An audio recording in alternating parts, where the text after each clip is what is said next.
Assalamualaikum warahmatullahi wabarakatuh. Waalaikumsalam. Waalaikumsalam Kita mulai ya. warahmatullahi wabarakatuh. Ya, kita mulai karena waktunya sudah lewat dari jadwal yang diberikan oleh MYH tuh jam 16.20 ya. Baik, semuanya selamat sore, salam sejahtera. Mudah-mudahan kita semua dalam keadaan sehat, selalu dalam lindungan Allah Subhanahu wa taala. Amin amin ya rabbal alamin. Minggu yang lalu sudah masuk itu meneruskan materi yang sebelumnya diberikan oleh Pak Samsir maupun Pak Prof Bahder. Yang lalu itu saya memberikan tentang bagaimana sedikit ulasan tentang istilah dan kemudian tentang konsep HAM di Indonesia, ya kan? Itu ya minggu lalu ya. Nah, bahwa kalau kita bicara konsep hukum dan HAM, ya tentu ini bicara tentang bagaimana konsep negara hukum yang dianut dan kita berada pada suatu kesimpulan bahwa kalau dilihat dari konsep negara hukum yang mana di dalam Undang-Undang Dasar 1945 pasal 1 ayat 3 dinyatakan bahwa negara Indonesia adalah negara hukum tanpa menyebutkan restat ataupun the rule of law, maka diambil kesimpulan dan kita merujuk beberapa pendapat yang terutama yaitu pendapat dari Profesor Philippus M.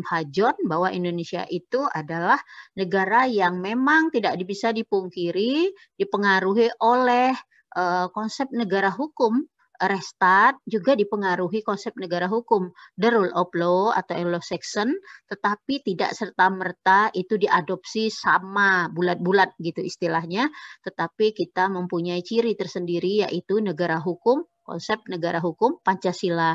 Nah, oleh karena itu dalam pengakuan, penegakan, perlindungan terhadap hak asasi manusia pun semuanya itu juga sangat tergantung ataupun sangat berpedoman kepada negara hukum Pancasila itu sendiri.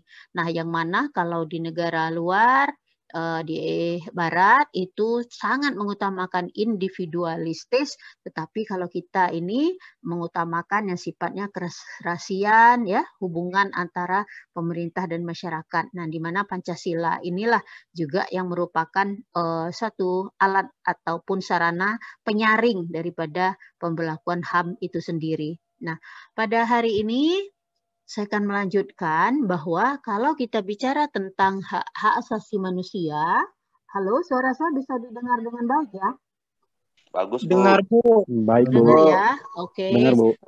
Ya, kalau kita bicara tentang hak asasi manusia, hak asasi manusia, human rights, kalau di dalam istilah bahasa Inggrisnya, ini memang kita kembali kepada definisi juga satu definisi atau pengertian dari hak asasi manusia itu sendiri, salah satunya dikatakan bahwa HAM itu bersifat universal.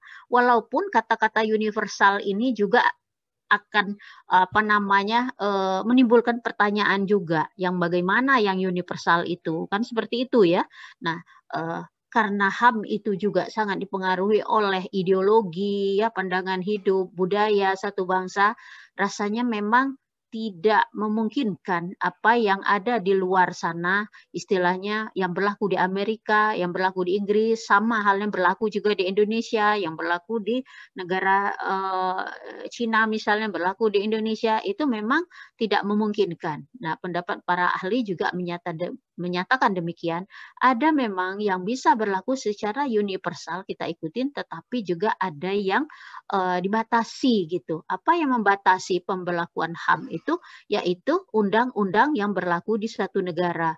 Dan hal ini dinyatakan secara limitatif di dalam Undang-Undang Dasar 1945 yaitu pada pasal 28. Nah, di sana dinyatakan bahwa HAM itu memang ada pembatasan. Apa yang membatasinya? Yaitu undang-undang. Nah, ketika undang-undang menyatakan bahwa sesuatu itu dilarang, sesuatu itu tidak dibolehkan, maka itu juga tidak bisa dikatakan bahwa ini HAM artinya undang-undangnya diabaikan. Nah, itu tidak bisa seperti itu. Ya bisa dipahami ya penjelasan saya? Bisa, Bu. Bisa ya, ya. Oke. Nah, kemudian muncul lagi pertanyaan, yang dimaksud dengan HAM itu apa? Walaupun di dalam Undang-Undang Dasar 1945 pasal 28 yang lalu itu saya minta semuanya kelas mudah-mudahan sudah pegang ya Undang-Undang Dasar 1945.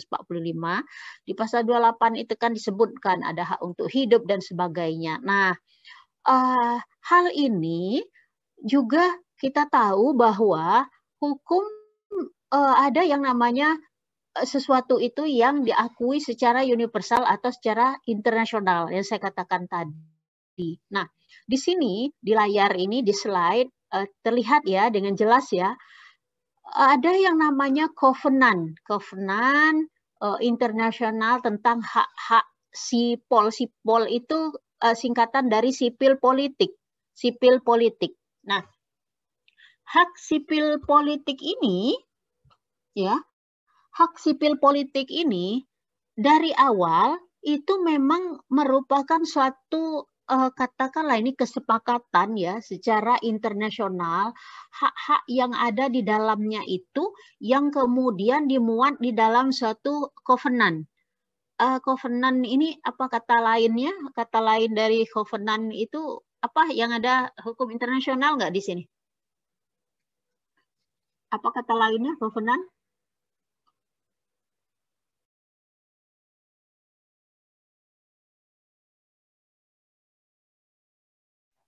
Perjanjian dah, Bu.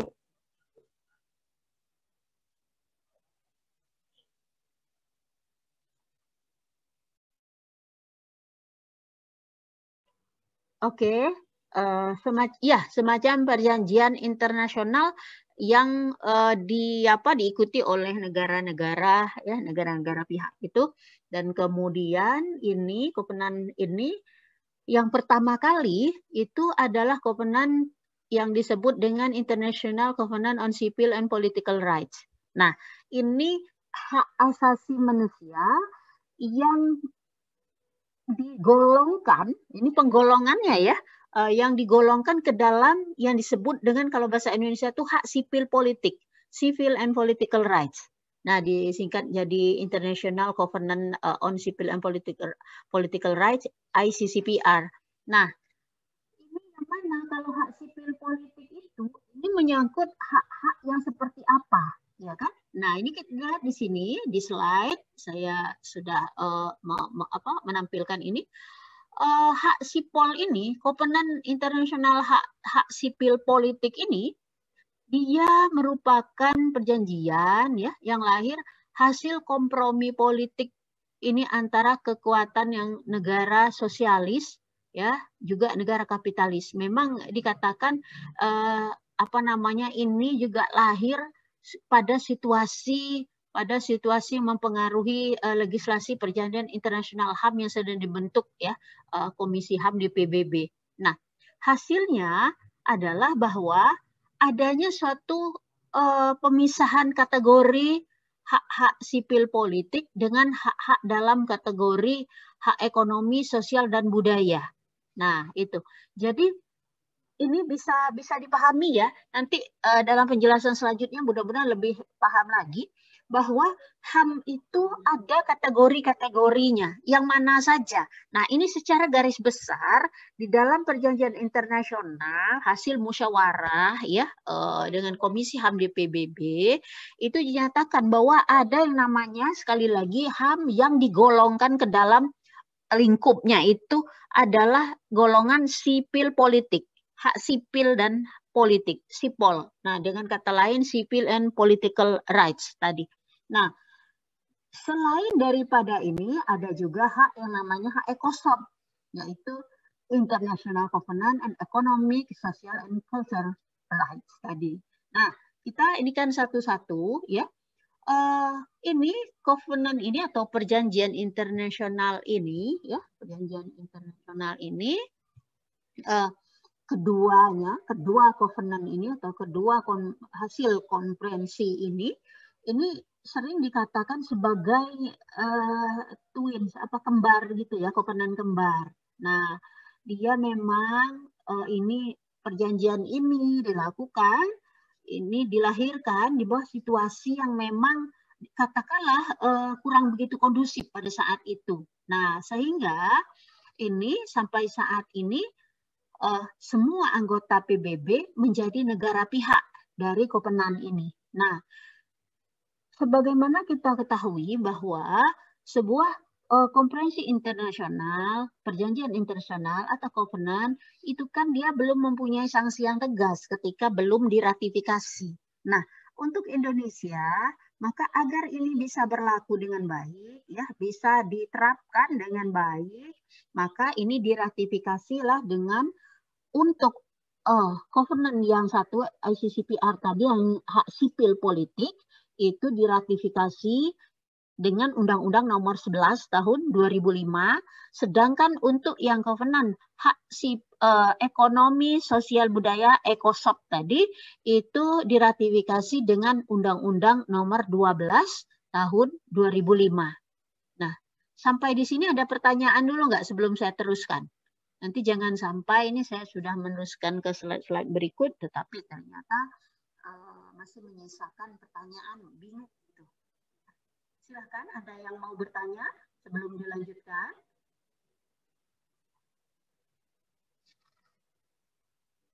Apakah bisa diikuti maksud jalan ceritanya tadi? Mohon izin bertanya, Bu. Silakan, Yogi. Pertanyaannya, Bu, kenapa pada saat perjanjian di negara-negara lain itu dengan negara-negara Indonesia terkait dengan hak asasi manusia ini munculnya kesepakatan, Bu? Lahir dan latar belakangnya itu, Bu, kenapa, Bu? Oh iya, ya namanya perjanjian ya, ini kita ngebayangin suatu konferensi. Kan lahir konferensi, negara-negara PBB ya, yang anggota PBB itu dia hadir, ya kan? Dia hadir di sana. Kemudian ya musyawarah lah mereka kan. Ini HAM ini bagaimana ya di negara kita pun kan sebenarnya ini sudah ada kan Undang-Undang Dasar 1945 udah mengatur. Kemudian di apa namanya tahun 99 pun kita sudah punya kan undang-undang tentang hak asasi manusia 39 tahun 99 gitu. Nah, mengapa kita meratifikasi ya karena kita juga negara anggota kan PBB. Jadi apa yang dilakukan di sana kita juga sebagai negara yang ikut dalam pergaulan internasional ya tentu kita juga meratifikasi, kita setuju karena ini juga sesuatu hal yang baik begitu ya, tidak ada yang bertentangan dengan apa yang ada di negara kita gitu. Nah, kita teruskan saja untuk melihat ini ya Yogi ya. Kita teruskan saja untuk melihat yang mana saja yang termasuk di dalam hak sipil politik itu. Sebenarnya saya katakan tadi ini sudah dimuat di dalam konstitusi kita ya, tetapi kita coba lihat ini. Nah, substansi dari hak sipil politik ini, ya hak sipil politik dari Kopenhan ini adalah dia memuat ketentuan mengenai penggunaan kewenangan oleh aparatur represif negara, khususnya negara pihak. Oleh karena itu, hak-hak yang terhimpun di dalamnya disebut dengan hak-hak negatif.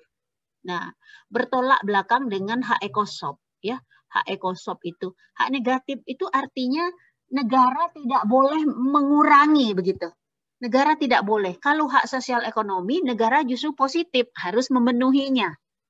Harus memenuhinya. Nah, yang mana dia? Ini dengan melihat contoh ini akan lebih mudah. Ini mudah-mudahan ya. Dengan melihat contoh akan lebih mudah. Nah, hak apa saja yang termuat di dalam sipil politik tadi, dalam hasil Kopenhan sipil politik tadi, dia dapat dibagi atau diklasifikasikan menjadi hak non-derogable dan derogable, ya, yang tidak dapat dikurangi dan yang dapat dikurangi.